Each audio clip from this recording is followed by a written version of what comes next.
Hi. ഇന്നത്തെ topic നമുക്ക് സ്ത്രീധനത്തിനെ കുറിച്ചിട്ട് സംസാരിക്കാം. അപ്പോൾ നമ്മളുടെ നാട്ടിൽ കണ്ടുവരുന്ന ഏറ്റവും വലിയ ഒരു കൾച്ചർ അല്ലെങ്കിൽ ഒരു സമ്പ്രദായം അല്ലെ, കല്യാണം കഴിച്ച് പോകുന്ന കല്യാണം കഴിക്കുന്ന ആ കുട്ടിക്ക് അതിപ്പോഴും ഒരുപാട് സ്വർണം കൊടുത്തു വിടണം എന്നുള്ള ഒരു ചിന്ത. അതായത് അത് അവർക്കൊരു അസെറ്റാണ്, പിന്നെ അല്ലെങ്കിൽ ആ കുട്ടികൾക്ക് കൊടുക്കുന്ന ഗിഫ്റ്റാണ് എന്നൊക്കെ പറഞ്ഞിട്ടാണ് നമ്മൾ കൊടുക്കുന്നത്. നിങ്ങളെ കുട്ടികൾക്ക് നല്ല സ്കിൽ, അതിനുള്ള എഡ്യൂക്കേഷൻ, നല്ല ഇമോഷണൽ സ്കിൽസ്, ഇമോഷൻസ് ബാലൻസ് ചെയ്യാനുള്ള ആ കഴിവാണ് നമ്മൾ പഠിപ്പിച്ചു കൊടുക്കേണ്ടത്, പാരൻസ് ഓരോരുത്തരും. അതല്ലാതെ നമ്മൾ കുറേ സ്വത്തും പിന്നെ കാറും ഗോൾഡും ഒക്കെ കൊടുത്തു കഴിഞ്ഞിട്ടുണ്ടെങ്കിലും ഒരു കുട്ടി കല്യാണം കഴിഞ്ഞ് പോകുന്ന ആ വീട്ടിൽ അതുകൊണ്ട് അവർക്ക് എന്താണ് ഗുണം? അതിനുള്ള പിന്നെ ഗിഫ്റ്റ് കൊടുത്തു കഴിഞ്ഞാലും ആ ഗിഫ്റ്റ് എങ്ങനെ അവർക്ക് കൈകാര്യം ചെയ്യണം എന്നുള്ള ആ ഒരു തൻ്റെയിടം കൂടിയാണ് നമ്മൾ ഓരോ പാരൻറ്റും. ഒരു പാരൻ്റായിരിക്കുമ്പോൾ അവർ ചെയ്യേണ്ട ഒരു കാര്യം അതാണ്.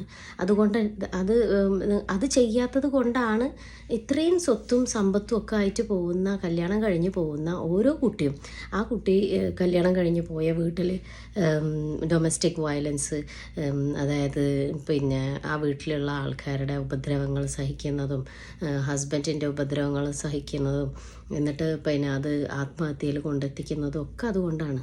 അവർക്ക് സ്വത്ത് പണമൊന്നും ഉണ്ടായിട്ട് കാര്യമില്ല.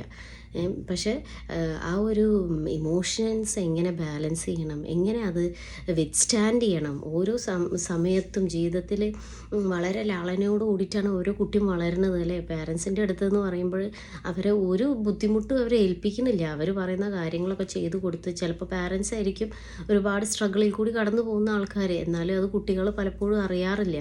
അപ്പോൾ അതുകൊണ്ട് തന്നെ അവർക്ക് എന്ത് ബുദ്ധിമുട്ട് വന്നു കഴിഞ്ഞാൽ എപ്പോഴും ഒരു കൈത്താങ്ങായിട്ട് പാരൻസും ഉണ്ട്. അതുകൊണ്ട് അവർക്ക് അറിയുന്നില്ല എങ്ങനെയാണ് ഒരു പ്രശ്നം ഹാൻഡിൽ ചെയ്യുക, അല്ലെങ്കിൽ മറ്റുള്ളവർ മാനസികമായിട്ട് എന്തെങ്കിലും പറയുമ്പോൾ ഞാൻ എങ്ങനെ അത് സഹിക്കും എന്നുള്ളത് അവർ മനസ്സിലാക്കണില്ല.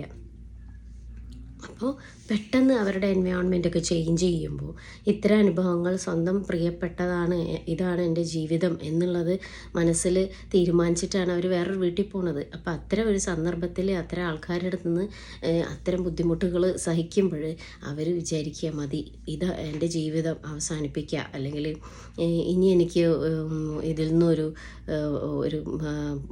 എന്താ പറയുക, പുറത്തു പോകാൻ എനിക്ക് കഴിയില്ല എന്നൊക്കെ വിചാരിച്ചിട്ട് അവർ ജീവിതം കൊണ്ടേ അവസാനിപ്പിക്കും. അപ്പോൾ എനിക്ക് പാരൻസിനോടാണ് പറയാനുള്ളത്, നിങ്ങൾ ഗോൾഡും ഇതൊക്കെ കൊടുക്കുന്നതിന് മുന്നേ ആ കുട്ടി എത്രത്തോളം ഇമോഷണലി ഏബിളാണ് എന്നുള്ളതാണ് മനസ്സിലാക്കേണ്ടത്. ഇത്തരം പ്രശ്നങ്ങൾ ഉണ്ടാവും, അത് ഓരോ പാരൻസിൻ്റെയും കടമയാണ്. ഒരു വീട്ടിൽ അവരെ ഏബിളാക്കുക എന്നുള്ളതാണ്. അതിന് ഫിനാൻസ് എന്ന് പറയുന്നത് വലിയൊരു സംഭവം തന്നെയാണ്. അത് സ്വന്തമായിട്ട് ജനറേറ്റ് ചെയ്യാൻ കഴിയണം. അതല്ലാതെ നമ്മൾ കുറേ ബാങ്ക് ലോക്കറിൽ വെക്കാനും അല്ലെങ്കിൽ ഭൂമിയായിട്ട് കൊടുത്തിട്ടും ഒന്നും കാര്യമില്ല. അപ്പോൾ ഒരു പ്രോപ്പർട്ടി ഒരു കുട്ടിക്ക് കൊടുത്തു കഴിഞ്ഞിട്ടുണ്ടെങ്കിൽ ആ കുട്ടിക്ക് ഒരു ബുദ്ധിമുട്ട് വന്നു കഴിഞ്ഞാൽ അത് കഷ്ണം മുറിച്ച് കഴിക്കാനൊന്നും കഴിയില്ല അല്ലേ. അത് വെക്കണം, എന്നാലാണ് അവൾക്ക് പിന്നെ അതുകൊണ്ട് അത് മണിയായി സോളിഡായി കയ്യിൽ കിട്ടി, അതുകൊണ്ട് ഉപയോഗിക്കാൻ കഴിയുള്ളൂ. അപ്പോൾ എപ്പോഴും അവളെ ഏബിളാക്കുക എന്നുള്ളതാണ്. ഫിനാൻസ് എന്ന് പറയണത്, മണി എന്ന് പറയുന്ന ജീവിതത്തിലെ അനിവാര്യ ഘടകം തന്നെയാണ്. എത്ര അതില്ല അല്ലെങ്കിൽ അതുകൊണ്ട് ഒരു ഉപയോഗമില്ല, സ്നേഹമാണ് വലുത് എന്നൊക്കെ പറഞ്ഞാൽ പോലും അതാണ് ഒരു പരിധി വരെ ജീവിതത്തിൽ നമ്മൾ സസ്റ്റെയിൻ ചെയ്യാൻ പിന്നെ ആവശ്യമുള്ള ഒരു ഘടകം എന്ന് പറയുന്നത്. ഒരു പരിധി വരെ എല്ലാ പ്രോബ്ലംസും നമുക്ക് അതുകൊണ്ട് സോൾവ് ചെയ്യാനും കഴിയും. അപ്പോൾ അതുകൊണ്ട് തന്നെ കുട്ടികളെ ഒരു ജോലിക്ക് ഏബിളാക്കുക, ആവശ്യം വരുമ്പോൾ ചെയ്താൽ മതി, പക്ഷേ അതിനുള്ള എബിലിറ്റി അവർക്ക് ഉണ്ടായിരിക്കണം. ആ ജോലി ചെയ്യണം, അതിന് എനിക്ക് ഇപ്പോൾ എന്തായാലും കുട്ടികൾ ചിലപ്പോൾ സ്ത്രീകളാവുമ്പോൾ ഡെലിവറിയും അല്ലെങ്കിൽ എന്താ പറയുക, കല്യാണം കഴിഞ്ഞ് പോയിട്ടുണ്ടെങ്കിൽ കുട്ടികളെ പ്രസവിക്കേണ്ട കാര്യങ്ങളൊക്കെ ഉണ്ടാവും. അതൊക്കെ വേഗം പെട്ടെന്ന് തന്നെ ചെയ്യണം എന്നാണ് ഏറ്റവും നല്ലത്. കാരണം ഇൻഫെർട്ടിലിറ്റി ഇഷ്യൂസൊക്കെ കൂടുതലാണ് ഇന്നത്തെ കാലത്ത്. അപ്പോൾ എത്രത്തോളം പെട്ടെന്ന് പിന്നെ കുട്ടികളും ഒക്കെ ആവാൻ പറ്റുന്നുണ്ടെങ്കിൽ അത് അത്ര സ്പീഡിൽ എല്ലാ കാര്യങ്ങളും ചെയ്യുക എന്നുള്ളത് തന്നെ. കാരണം ഏജ് കൂടുന്നതിനനുസരിച്ച് ഇൻഫെർട്ടിലിറ്റി ഇഷ്യൂസും കൂടി വരുന്ന ഒരു കാലഘട്ടത്തിലാണ് നമ്മളുള്ളത്.